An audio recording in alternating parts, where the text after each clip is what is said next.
Hi friends, welcome back to the Venky's family vlog. మన హైదరాబాదులో ఎన్నో పురాతన దేవాలయాలు ఉన్నాయి. అటువంటి దేవాలయాల్లో యాకత్పురాలో ఉన్న సోమనాథ్ దేవాలయం ఒకటి. ఇక్కడ ప్రతిరోజు పూజాది కార్యక్రమాలు జరుగుతూ ఉంటాయి. మరిన్ని వివరాలను ఆ టెంపుల్ ప్రధాన అర్చకుడి ద్వారా తెలుసుకుందామా?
అందరికి నమస్కారం అండి.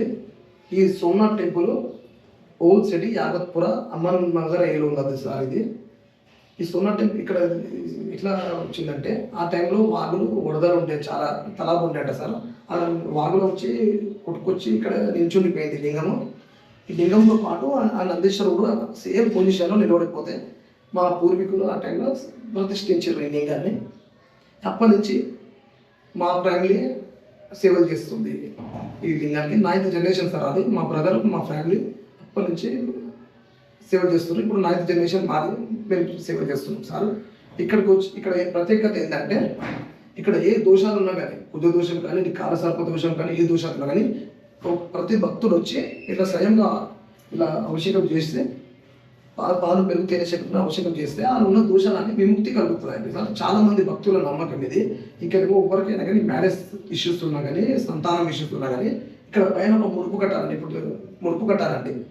ఆ ముడుపు కట్టి 5 సోమవారాలు అభిషేకం చేసుకుంటే అనుకున్న కోరికలు తప్పకుండా నెరవేరుతాయి సార్. ఇంకనేమో వాళ్ళ దోషాల నుంచి విముక్తి పొందవచ్చు సార్. ఇక్కడ బావి సార్ ఇది. ఆ కాలంలో బావి ఇలా లేకుంటే డైరెక్ట్ మెట్లు ఉంటాయంట సార్. ఆ మెట్ల నుంచి డైరెక్ట్ పోయి భక్తులు కింది నుంచి తీసుకొచ్చి డైరెక్ట్ లింగానికి అభిషేకం చేస్తుండేట. కాకపోతే ఇంకా చాలామంది ఇక్కడ చుట్టుపక్కల వాళ్ళు ఉండే వాళ్ళు బస్సులు యూజ్ చేస్తుండే వాటర్కి. దానివల్ల ఇట్లా బావి కట్టించేసారు. ఈ నీళ్ళు ఎంత పవర్ఫుల్ సార్. అది చలికాలంలో కొద్దిగా నొప్పడిపోయినా కానీ ఇది ఎట్లయితే సమ్మర్ ఉంటుంది సార్, ఎండాకాలంలో ఈ నీళ్ళని పైకి వస్తుంది సార్. ఎప్పుడు ఎండిపోరు సార్. ఈ బావి ఎప్పుడు సంవత్సరం మొత్తం నీళ్ళు ఇలా ఉంటాయి. ఎంత ఎండ కొడితే ఈ నీళ్ళు అంత పైకి వస్తాయి సార్. ఎప్పుడు తరగే ఈ నీళ్ళు అనేది ఎప్పుడు తరగేది ఉండదు. సమ్మర్లో నీళ్ళు పైకి వస్తుంది సార్. ఈ లింగం ప్రత్యేకత ఏంటంటే అండి, ఇది స్వయంగా వెలిచింది, దీన్ని ప్రసిద్ధించలేదు. ఆ టైంలో అక్కడ ఆ సోమనాథ్ విగ్రహం దగ్గర చాలా రద్దీ ఉంటుండే అండి. ఎంత రద్దీ అంటే 1000 మంది ఉంటుండే అంట. అయితే ఒక భక్తుడు ఎప్పుడు వచ్చినా దర్శనమే కాకపోతే ఆయన ఎంతో చింతించి బాధపడితే దేవుడు స్వయంగా దేవుడే మనిషి రూపంలో వచ్చి కళలో చెప్పినట్ట సార్, ఇక్కడ రాయి చెట్టు ఉంటుంది, ఆ రాయి చెట్టు దగ్గర కొద్దిగా తీస్తే నేను ఉంటా, అక్కడ దర్శనం చేసుకున్నాను అని చెప్పినట్ట. ఆ భక్తుడు వచ్చి మా పెద్దవాళ్ళకి చెప్తే మా పెద్దవాళ్ళకి చెట్టు ఉన్నది కొద్దిగా తీస్తే ఇక్కడ లింగం ఇక్కడే ఉంది సార్. అప్పటి నుంచి అక్కడ ఎప్పుడైతే రద్దీ ఎక్కువ ఉంటే ఇక్కడ కూడా దర్శనం చేసుకోవచ్చు సార్. ఇక్కడ అన్నపూర్ణ మాత సార్. ఎవరికైనా కానీ అన్నపూర్ణ మాత అంటే కొంతమందికి చాలామంది అన్నం తినలేకపోతారు, అన్నం కొంతమంది టైం దొరకదు. అట్లాంటి ఏమైనా ఉంటే ఇక్కడ అన్నపూర్ణ మాతను దర్శించుకుంటే వాళ్ళకి ఏ లోటు ఉండదు సార్. ఇక్కడేమో ఇక్కడ బియ్యం కూడా చాలామంది బాగా ముక్కుబడి ఉన్నారు, బియ్యం కూడా పోస్తారు సార్. ఇక్కడ బియ్యం పోసుకుంటే వాళ్ళకి చాలా బాగా జరుగుతుందని భక్తుల నమ్మకం సార్. చాలామంది జరిగింది కూడా చాలామందికి. చాలా పవర్ఫుల్ మాత అన్నపూర్ణ మాత.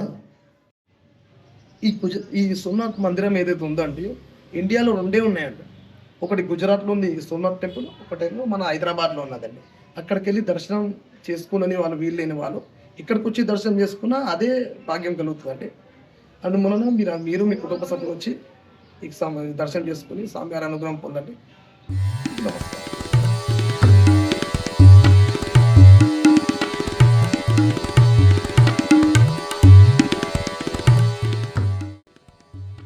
మీరు కూడా ఈ దేవాలయం దర్శించుకోవాలనుకుంటే దేవాలయం వివరాలను డిస్క్రిప్షన్లో పొందుపరిచాను.